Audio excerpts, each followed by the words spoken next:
Hi, I'm Dr. Selina Matthews, spiritual psychologist, and I want to welcome you all to Soul Transformation. My guest today is Dr. Johanna. She's a transpersonal psychologist and author. Our topic today is childhood trauma and its effects on your life. This discussion will be thought-provoking and illuminating on so many different dimensions.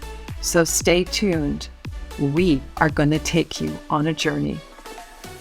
Childhood trauma disrupts neurological pathways and their ability to process information.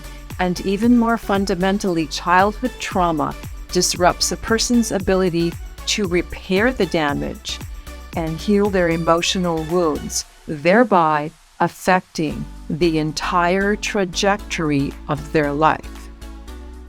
Childhood trauma has been amplified culturally through Prince Harry's brilliant memoir, Spare, and also through many other people who've written incredible books on the topic of trauma, including my guest, Dr. Johanna O'Flaherty, whose book is titled Flight with Weighted Wings. We will discuss both books in this podcast. Dr. Johanna, I am so very excited to have you back on Soul Transformation, and what an incredible topic we're going to have today. So let's just get right into the conversation. And I'm going to ask you this first question. How does childhood trauma affect the neurological development of your brain? Well, hello, Dr. Selina, and I'm very, very happy to be here. And of course, this is a subject matter that I'm very, very interested in. For the past 30 years as a psychologist, I've dedicated my life to healing trauma, healing ancestral trauma, and indeed co-occurring disorders of addiction. I've educated the public and indeed young therapists and so on. And trauma does indeed affect the development of a child. And I'm just going to put my glasses on to make sure I give your audience some accurate information. We know from research there's incredible evidence to suggest that adverse childhood experiences, and if your audience are not familiar, I would suggest that they look up, it's called the Adverse Childhood Experiences Study, which is a phenomenal, compelling study. And it also shows, how the adverse childhood experiences does affect the developing brain.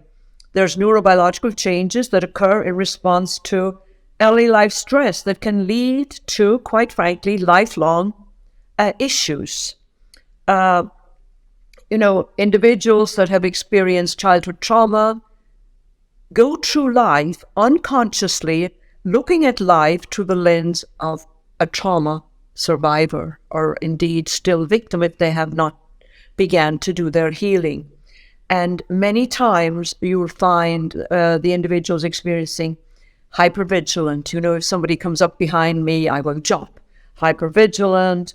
I know you know this, Dr. Selina, but I'm sort of explaining it for our audience because I know you have a large cross-section of demographics that watch your podcast, which is phenomenal and fantastic. So, when we live, and we're constantly hypervigilant, there's neurological changes, and it actually can increase some psychopathology. I don't like to pathologize people, but we do know from the research that, it changes in both children and adults. By the way, the estimates from the National Center of Child Abuse and Neglect, they've revealed that nearly 1.5 million children are confirmed to be mistreated every year in the United States. My God, some people will say, unbelievable. Totally, 1.5 million people? 1.5 million kids?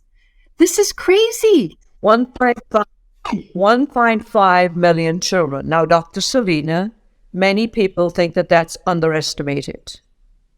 And frankly, from the work I do, I believe that it quite frankly is underestimated. Additionally, a number of studies have shown that the onset of mood disorders undoubtedly can lead to substance abuse in later years. And there's a high correlation between early childhood trauma, let's put it like this, early childhood untreated trauma, substance abuse, and suicide, unfortunately. Now, I want to say a word of encouragement for your audience. Having had adverse childhood experiences, i.e. trauma, is not a life sentence. People survive, they get the proper treatment, you survive and you thrive. So let's hold that in the space while we go through this interview. Yeah, I think that's a really good point because a lot of people become hopeless. And I think one of the things that you just touched on was the pathologies that people who had childhood abuse can get, like depression, suicidality. I mean, there's a host of things that people can get. Would you like to extrapolate on that? I will, and it leads into you. We're going to talk about how does this sabotage us as children. You know, we don't have the ability to understand what's going on in these complex issues. So we can end up as adults with chronic physical conditions, and the ACE studies have substantiated that individuals with adverse childhood experiences in later years can end up with the following, on a continuum, of course: eating disorders, sleep disturbances, somatic complaints. Quite frankly, there's some correlation between autoimmune diseases, chronic fatigue, fibromyalgia, and Epstein-Barr. Remember, we used to have that in the 80s? Yeah. There's a correlation between adverse childhood experiences and these autoimmune diseases. Also, what probably we see a lot in our practice, in our offices, is separation anxiety, clinging in relationships, abandonment issues, feelings of helplessness and hopelessness, and being very passive. Also, irritability, and that's actually kind of difficult to soothe. And, repetitive post-traumatic play, which means reenactment. We can get into that perhaps later. I know you have some other very interesting questions. So, yeah, that was really, I think, really helpful for everybody because what you're saying is the childhood trauma completely changes the trajectory of a person's life, like who they would have been and who they become because of the trauma are different. They're different paths. Would you? Absolutely. I have a quote. Yeah, I agree completely with you. I have a quote in one of my books, and it says, "Trauma is a time traveler. Trauma erases everything that went before it." So we need to be very cognizant of the fact of how old was the individual. Now, if the individual was 3 or 4, quite frankly, they're not going to remember because the hippocampus, that part of our brain that interprets sensory input, is not quite developed until we're age 4 or 5. So, but the body will remember because trauma is stored in the nervous system. And so we go through life, unconsciously, of course, looking at life through the lens of a trauma survivor. And we don't know what's wrong with us because we look at people that have not had these injuries, and we're not aware of the injuries because majority of us either dissociate, we block them out, bracket them, or many of us become substance use disorder. We develop substance abuse. And so when we're in our substance abuse, we use drugs or alcohol, or indeed sex, shopping, a lot of other things to anesthetize the painful feelings. But there's a wonderful way of recovery, and recovery is incredibly beautiful, but we've got to go through sort of the mud and the sludge to get to where we need to go, which are recovering from trauma. Yeah, it is not an easy process for anyone, I'm sure. No, unfortunately. Now I want to go to I want to go to Prince Harry's story of his mother's death. And, Prince Harry's story is just one of many. And can you speak to, his story a bit on that, and the effect of it, like death on the trajectory of a person's life? I will, and let me put a disclaimer here. I have never met Prince Harry, but before I speak about Prince Harry, and by the way, I did read the book and enjoy it very much. There's also, we need to be very mindful of the fact there's also a high correlation between substance abuse and trauma and combat trauma. Combat trauma and incident trauma, like airplane crashes, car crashes, and so on. And with combat trauma, and even today, Dr. Selina, because some of our first responders and frontline workers, doctors and nurses, are suffering what we call moral injury. They had to make decisions. Like, I run a group for frontline workers, and many times we'd have nurse practitioners or doctors during COVID, and they needed 3 ICU beds with ventilators, and they had 1 available. When that decision, they have to make the decision, and it's then really a moral injury, because that is against all of their morals. They want 3 beds for 3 acute patients. But back to Prince Harry. Prince Harry, of course, is one story, and a very public story. And, his biography was very, very transparent and enlightening. He shared very openly about his grief and loss, and, about his mother, Princess Diana's death. It was so public. And here is a 12-year-old boy, and his brother was 15. And I am in no way judging any of the caregivers of Prince Harry. But what happens when we have a traumatic situation in our life, it is so painful that many times, instead of the healthy way, would be to sit down and talk about it and allow ourselves to cry, to scream, to shout, to argue, to throw tantrums. We avoid each other. We avoid the subject matter. And then we actually begin to sort of avoid each other physically. I've seen that in my own family. And so that actually is one of the worst ways of passing trauma on, is if you don't speak about it. The unspoken trauma is the one that's going to be passed on in the most profound ways. And we have a lot of research on that. That is fascinating, Johanna. Yes, it is. It is really fascinating. Can you extrapolate on that a little bit? How that works intrapsychically? Yes. And by the way, before we move on from Prince Harry, I wish him and his family nothing but the best. And I wish for reconciliation. And I can share with you in my own family, and we're all now seniors, and we were estranged for many, many years. But we are now, as seniors, we are really, I would say, beginning quite a healthy psychologically family. But we have to have some of a healthy psychological foundation. So passing on transgenerationally, like I said, it is a time traveler. And historical trauma passed down through generations is cumulative. So, my great-grandparents passed it down and passed it down. If the chain is not broken by the time it gets to the 3rd or 4th generation, we're actually more dysfunctional. And so when I do my workshops, I do genograms, and I ask the attendees, when we're passing down trauma without an intervention, are these generations, the younger generations, are they healthier or are they more dysfunctional? And many of these people that attend the workshops, they're not therapists, and they get it. They go more dysfunction.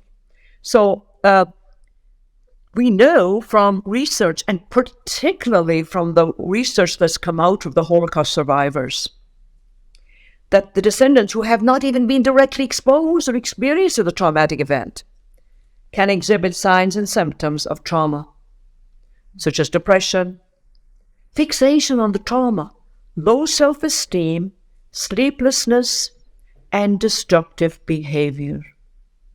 which was when I started, when I've been doing this work now, as you know, Dr. Selina, for over 30 years. I'm very committed to it. I find it sacred work, and I have the privilege of working now with Indigenous counselors in Canada. And what I do is I do workshops for them on healing ancestral trauma. And one of the things that happened in that particular culture, they didn't talk about it. They didn't talk about the horrific abuse that went on in the residential schools.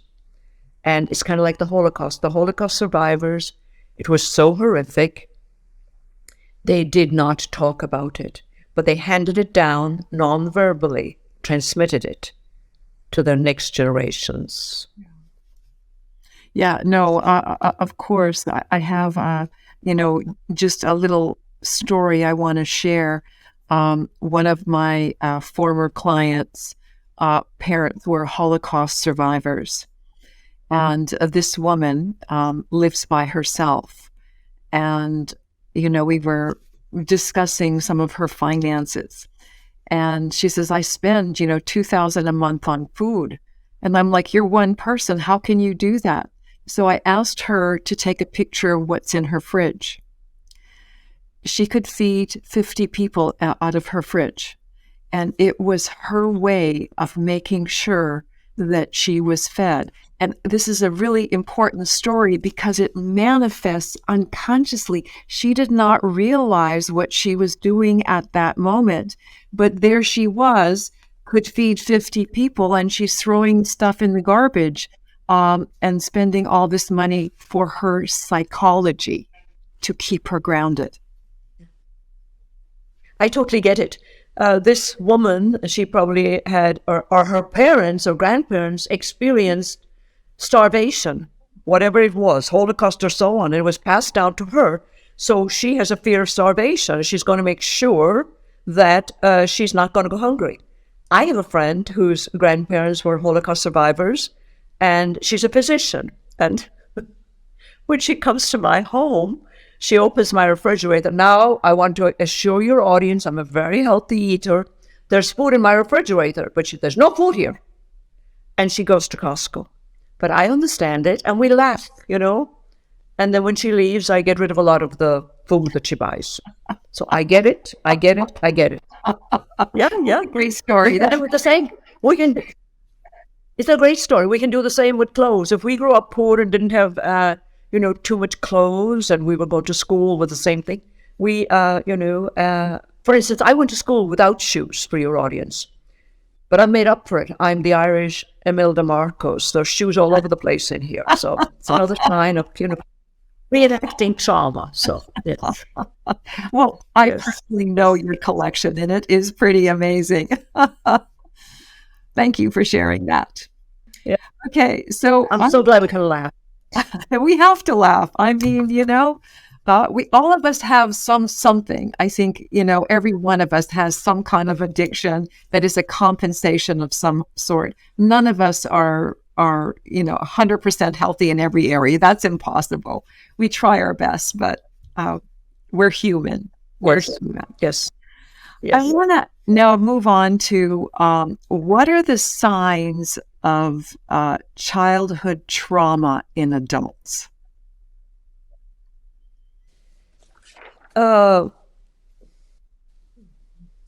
Childhood trauma in adults, it's the unresolved trauma.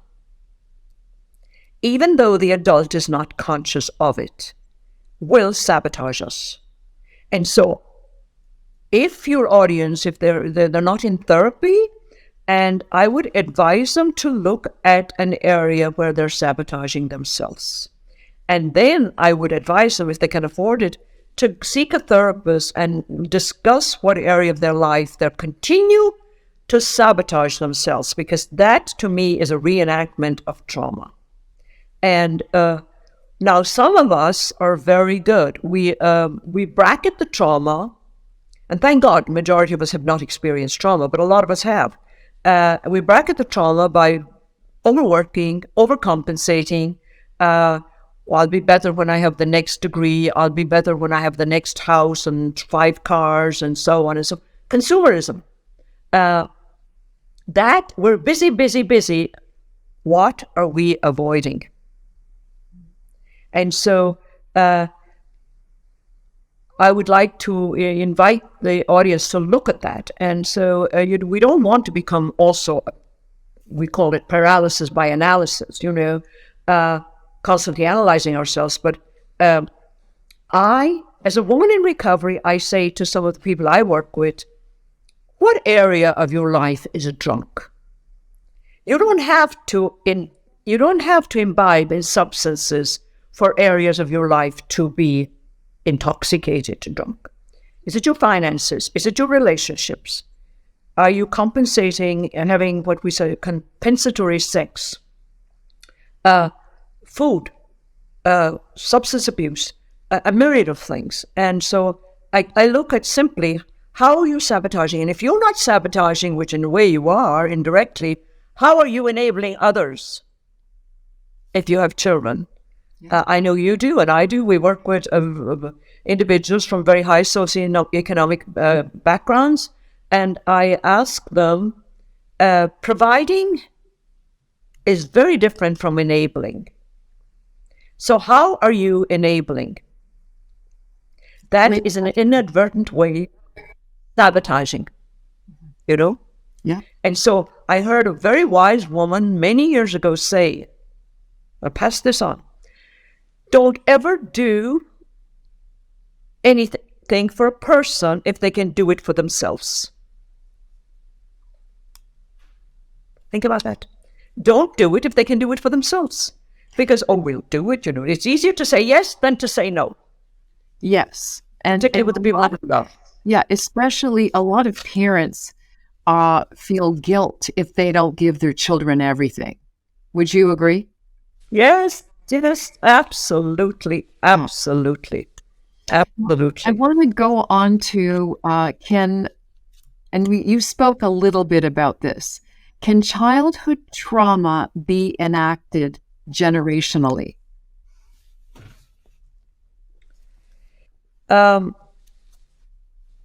Yes. And we spoke a little bit about it, but there's a lot of research on transgenerational trauma. I like to call it ancestral trauma. And there's also a lot of controversy among scientists. But genetic trauma refers to the effects of trauma that some say we inherit from previous generations. While genetic trauma, it's really a term people search for online and use in everyday conversation. Many of us as psychologists, we will try and avoid that because it's a little too complicated. But now there's a study of epigenetics and how the events that happen to you and your behaviors, such as traumatic events and trauma responses, can actually change the way your genes work.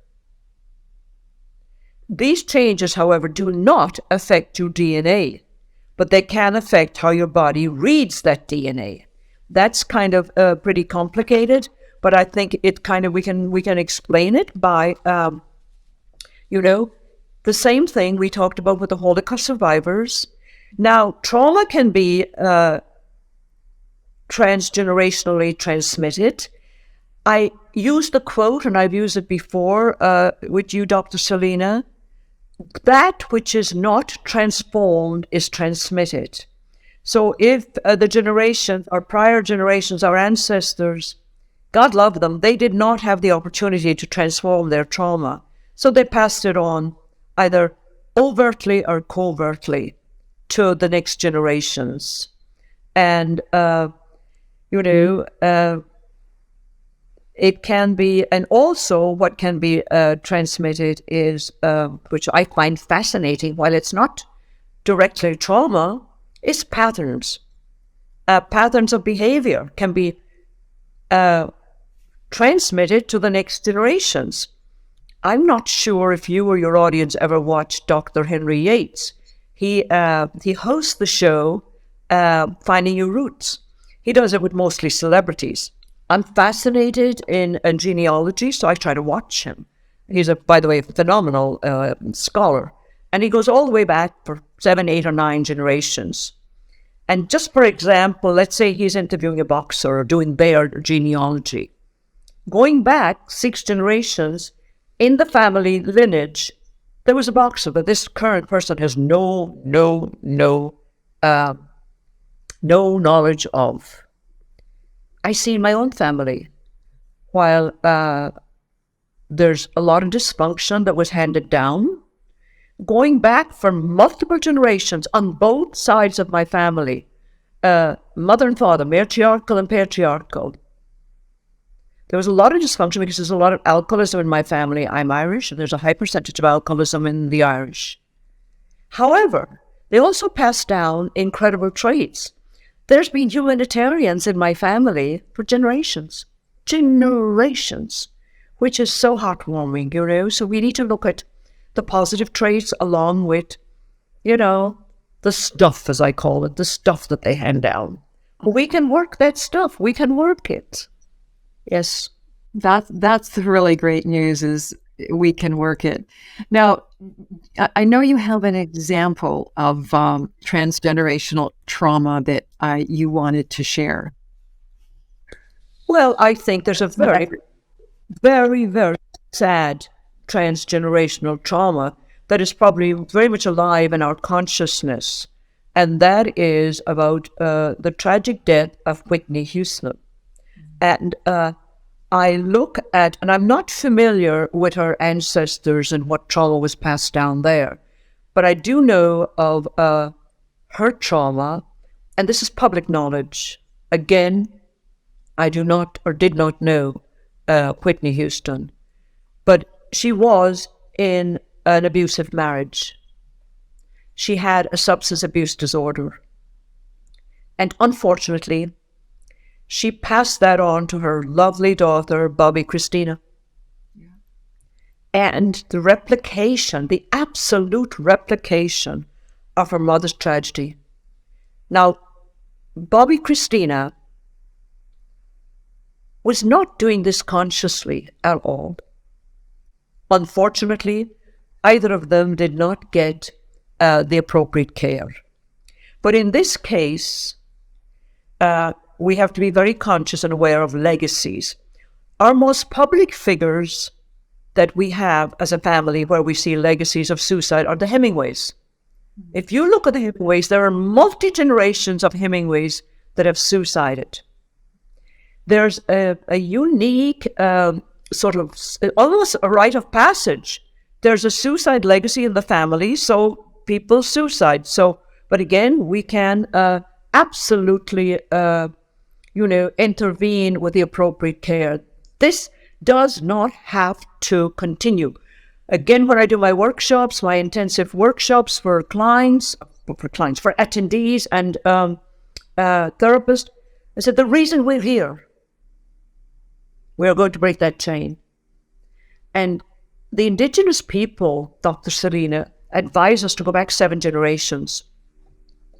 Wow. So if I go back 7 generations, we take 30 years as a generation in the West. So if I go back 30 years, if I go back 7 generations, it's 210 years. So I actually go back 1 generation before the famine. So I go back 7 generations, and I ask then the audience, and I've asked myself many times, whose voice am I?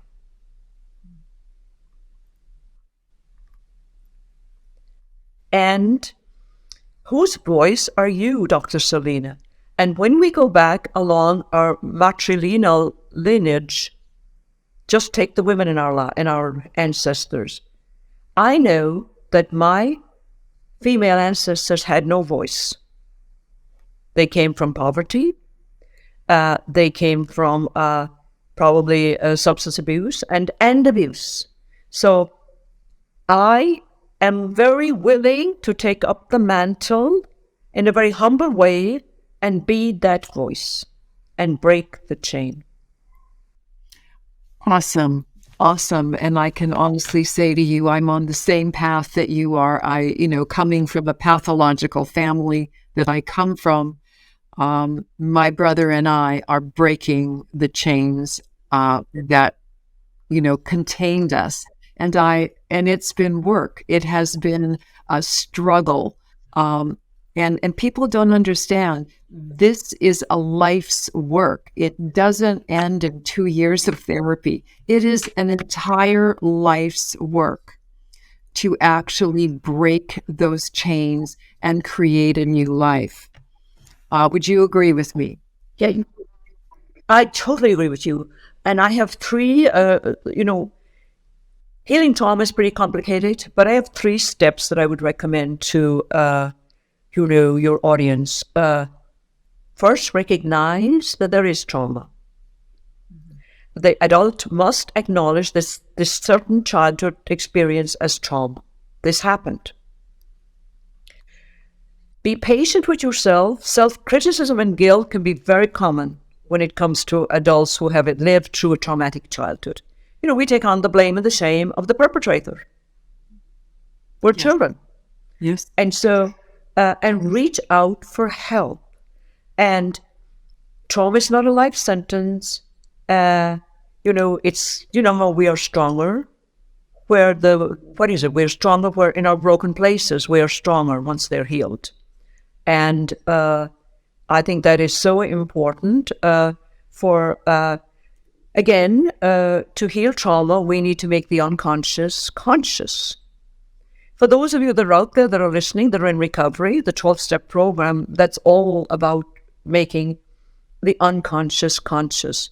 Because when we're in the throes of our substance use disorders, we certainly are unconscious, but in a dysfunctional way. So in a healthy way, that's a very good program to make these programs. There's multiple programs to make the unconscious conscious.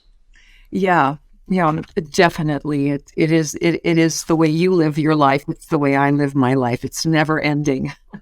I want to bring up a story that I just recently found out about. Actually, one of my patients told me about this, and then I did some research on it about the Duchess of Devonshire. She was an ancestor of Princess Diana. She was in the 17th or 18th century. She married the Duke and became the Duchess, and he fell in love with another woman, which is a very similar story to Princess Diana.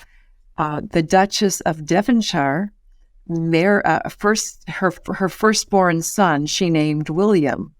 Princess Diana's firstborn son is William. So in one of her interviews, she said, and it was a quote, "There was 3 of us in the marriage."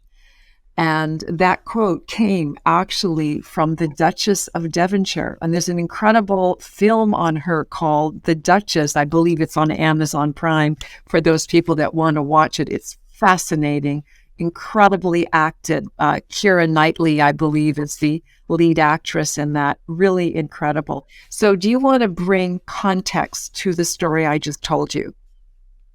Well, I think it's a great story. And again, talking about, going back generations, this I would consider a pattern. And patterns continue. Patterns are passed on, again, non-verbally. And here it is, because it's acted out. But it's not too destructive, it's not too destructive. Somebody marries and there's 3 in the marriage. Unfortunately, there's 3 in many marriages. I'm not judging, guys. Do whatever you want. But it is an interesting story. And so that indeed is, I will watch it. It's going to be a good diversion from some of my heavy days. And yes. If because obviously she's a public figure, we're familiar with her story because you watched the movie. But there are so many that, oh my God, you're talking to somebody, and you know how we are trained as psychologists. If we're stuck with a client and the parents, there's no information there, try to bring in the next generation. And so genealogy and ancestral lineage is so informative. It is better, quite frankly, than some of our psychological tests, the Rorschach and so on. And so here it is. I marvel at some of the families. If you would look back in your own family, you'll probably see that there were healers in your family, because here you are as a psychologist, here I am as a psychologist. There were healers in my family and humanitarians. And so that is an incredible public story. Yeah, it is. It is an incredible story. And I want to go into another story, and that is your incredible memoir. Oh my God, I could not stop. It just was flying off the pages. What a beautiful, beautiful memoir you've written about your life, um, and the transformation you had to go through because of the trauma that you had as a child. So can you start with telling me how the trauma, what your initial trauma was and how it affected your life? Yeah. I want to put it, and thank you, I want to put it in the context of, when we experience trauma, we always need to understand there's some good going on. But I grew up in Ireland, and my father, unfortunately, was a periodic alcoholic. And when he would drink, he could be very abusive physically to my siblings, to my mother, to me. And so I had no frame of reference, because everybody in the village were doing that. Also in the schools, we were beaten. It was totally approved in the schools in Ireland at that time. So I had actually blocked it off for many, many years. I blocked it out. I blocked out that, what went on in my home was absolutely inappropriate, and that all of us as children experience trauma, because, being the direct recipient of trauma is horrific, but also witnessing trauma, witnessing your sisters, young sisters being beaten is very traumatic for a child, because you're helpless. And so I had done a very good job of blocking it out and going on about my life. And going on and, doing many different things in my life. I was a flight attendant, traveled all over the world. I was many different things, and a crisis psychologist and so on. Writing my memoir has been with me for many, many years. I've written 2 other books, and they're available on Amazon. So if you Google my name, you will see the books, but they're all about trauma and addiction and so on. So when I would lecture on healing ancestral trauma, the audience would ask, do you have a book? And I said, well, yes, I have a correlation between trauma and addiction. There's another one out there for children. It's Daddy Goes to Meetings. They wanted my story. Now, writing a memoir, and my memoir is exhausting, because it's my story. It's painful. There's a visceral response. I would go to bed exhausted. I would be in the midst of it, and there were times when I wanted to cut out some of it. But I owe it to my readers to be authentic and invite them on my journey as a trauma survivor, as somebody who has transformed and will not transmit, is a journey of hope and inspiration. I've done many things in my life, and today I must say that I'm a very contented individual. I'm congruent. What you see is what you get, There's no false self, which there was for many years. And it was a labor of love. And the title of the book is Flight with Weighted Wings. I spent many years in aviation, but I'm using this title as a psychological metaphor. We have weighted wings, we have trauma, we have problems, but we can soar. And that's why I had many, many working titles, but this really resonated with me. And I still do a lot of work with aviation personnel, and really love them. And so it's very popular with them. But the book actually is about my untold story. I was at the center of some of the most horrific events in our lifetime.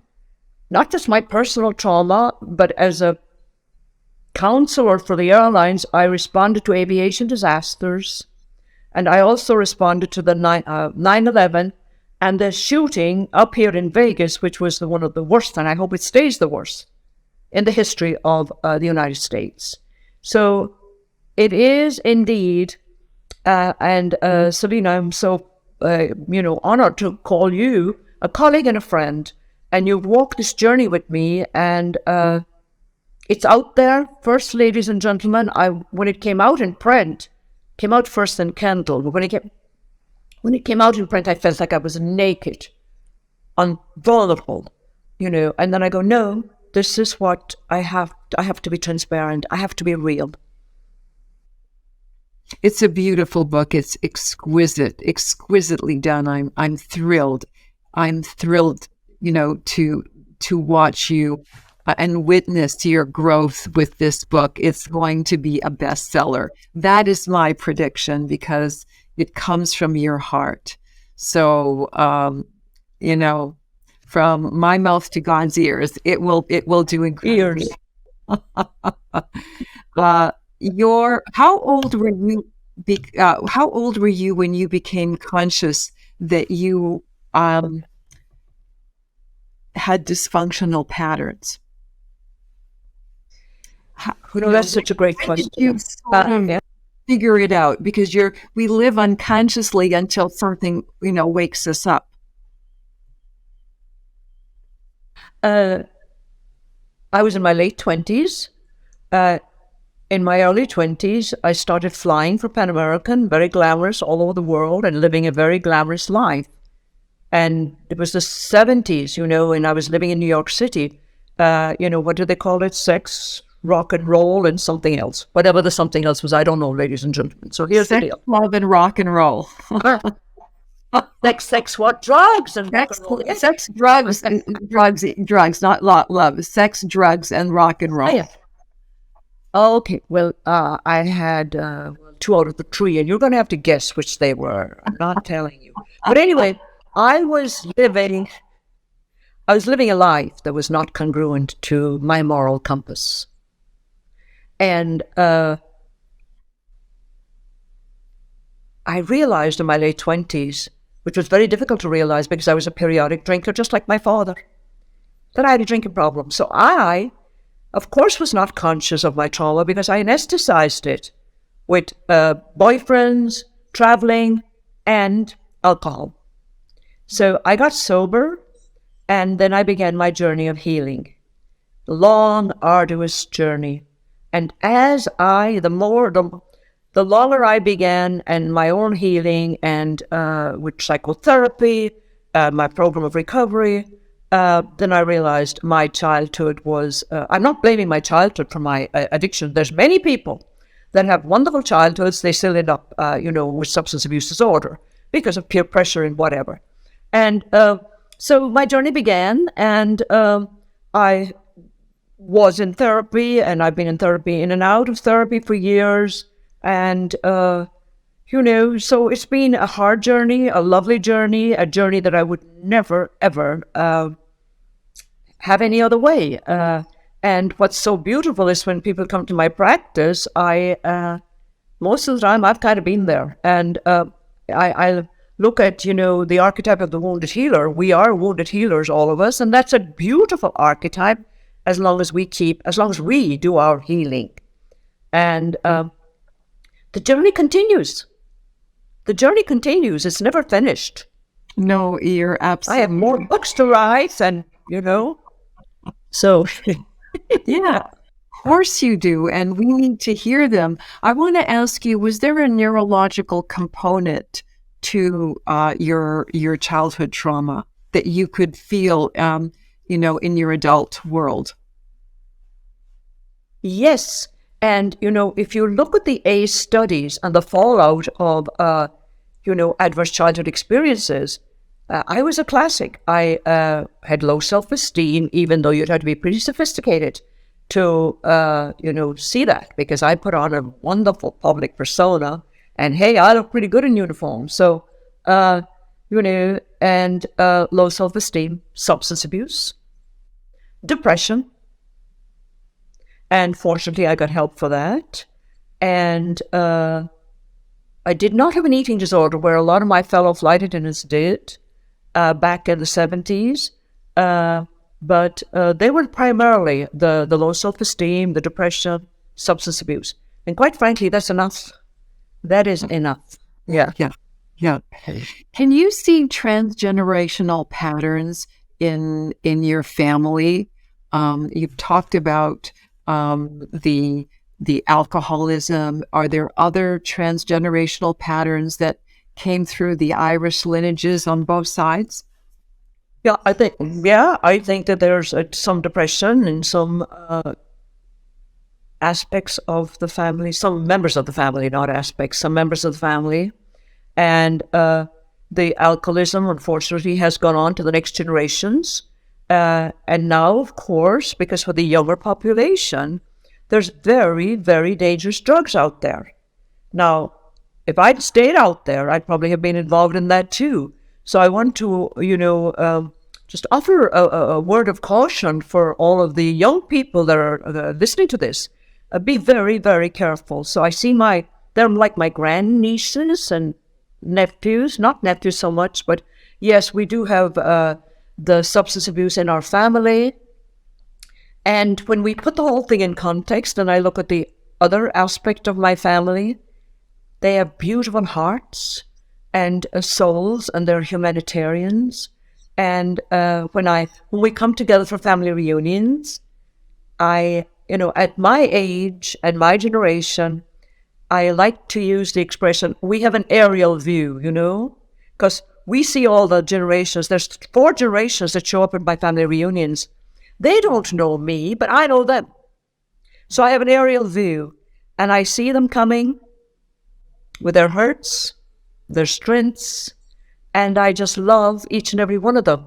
And they remind me of me when I was younger, And so I guess getting to this stage in life is a wonderful, because we've all gone through painful path. And so kind of in, sort of where are we now? I really am, it was just kind of like, where are we now? We often ask people, where are you now? I'm at a stage of what I could call grace. And it's what I've learned along the way is humility. Humility to me is spirituality. It's a conscious contact with whomever is higher than me. And I choose to call that God. And so having a conscious contact with the God of my understanding, having humility, while I was in my woundedness, I had humiliation. There's a huge difference. So we move from woundedness to wisdom. That's beautiful, Johanna. From woundedness to wisdom. Now I'm going to ask you for your wisdom here. You, have worked a lot with addiction, and you were the former vice president at Betty Ford, and you were there a long time. Do you think addiction has, childhood trauma is connected to addiction? And what kind of percentages do you think? I get asked that question a lot because many people know that I work for the Betty Ford Center. I'm kind of an expert in addiction. And so the answer actually is no. Everybody that has experienced childhood trauma, they do not end up with a substance abuse disorder. And likewise, everybody with a substance use disorder, has not had prior childhood trauma. However, there is a high correlation. And I think the correlation is about 75%. I'm not quite sure on the percentage, but it's high. Now, some professionals in the field out there are putting a blanket number. They're saying everybody that has a substance abuse disorder has had childhood trauma. Now, that has not been my experience, and I have worked in the field for over 30 years. And yes, we need to be cognizant of the fact that there's a very high correlation, but we cannot say that's been reductive. saying everybody that has a substance abuse disorder had a adverse childhood experience. No, that's not accurate. Now, let's talk about peer pressure for your young audience. Yes. You're a psychologist up there in Beverly Hills. The young audience, it doesn't change. There's pressure on all of us when we're young to measure up, to do this and to do that. We're easily influenced. We know today that there has been many young, beautiful lives taken out because of fentanyl. Yes. These were not substance abusers. It was, hey, take this. You're tired, take this. Yeah. They took it, and that was the end of their life. So I know it's very tempting. All I'm asking you is to please be careful. Please be careful. And it's all over the country. Frankly, it's all over the world. And, when I was out there, it was booze. Booze is very dangerous, but it is not as lethal as what's around today. Methamphetamine, fentanyl. Fentanyl is an amazing drug for people that need it post-op and so on. Yeah. Yeah, for sure. It's kind of out of control in our country right now, fentanyl. I want to move on to, we talked a little bit about how important it is to make the unconscious conscious. And, a lot of people don't want to do the work. How do you inspire people to actually do the work?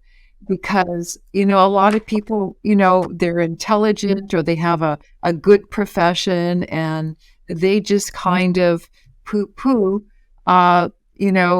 looking at themselves in the mirror and looking with depth, and they can't read a book. How do you inspire people to make change in their life? That is it's an excellent question. It's such a complicated question. Pain, psychic pain, emotional pain is a wonderful motivator.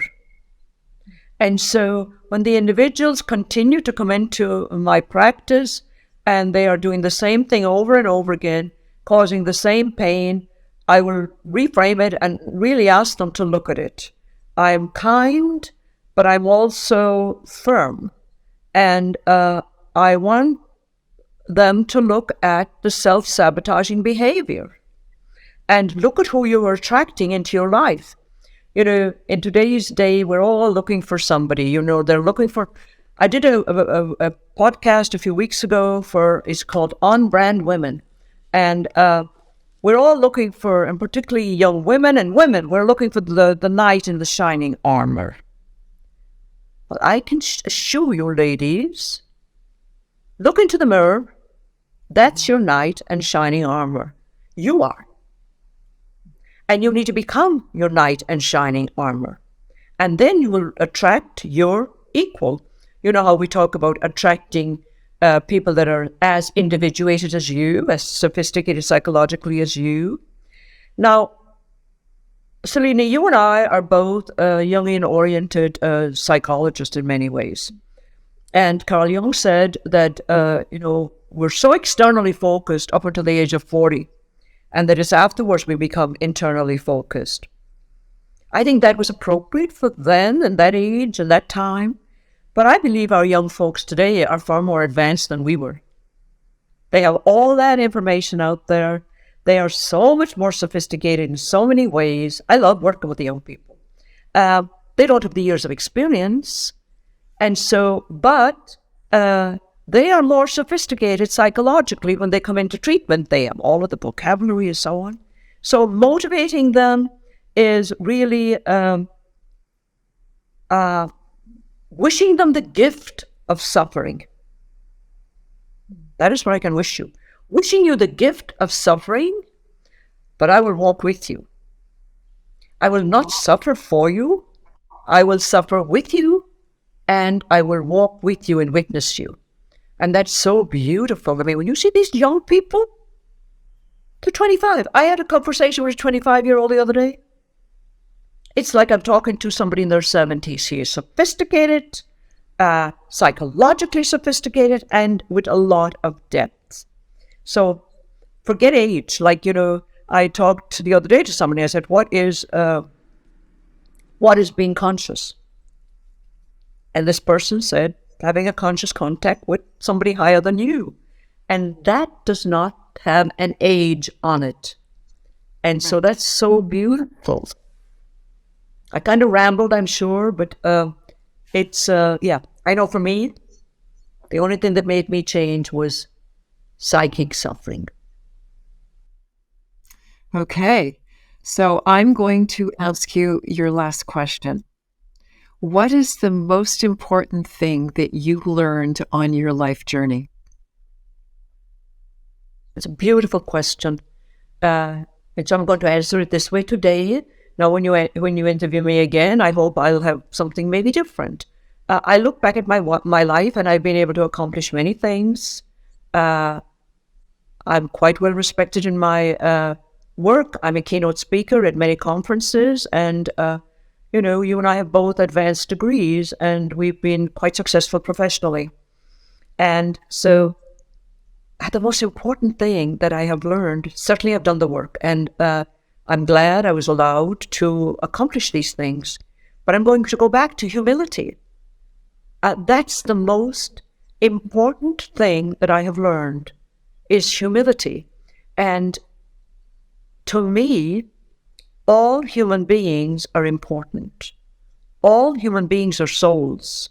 And I can see the homeless person, which I did actually last week when I was in Calgary, and freezing in the cold, and, connect with them, connect on a soul level with them. So if we continue to be humble, we are all connected. And I heard this expression from somebody, and I don't know who it was, on this journey of life, we're all walking ourselves home. We're all walking each other home to wherever home is. That's wow. That was incredible. And on that note, I want to say, Dr. Johanna, you are amazing. This was an amazing podcast. Thank you so very, very much for participating and putting on the work that you did in it. I so appreciate you, and thank you so very, very much. Thank you so much for having me. Thank you, Dr. Selina.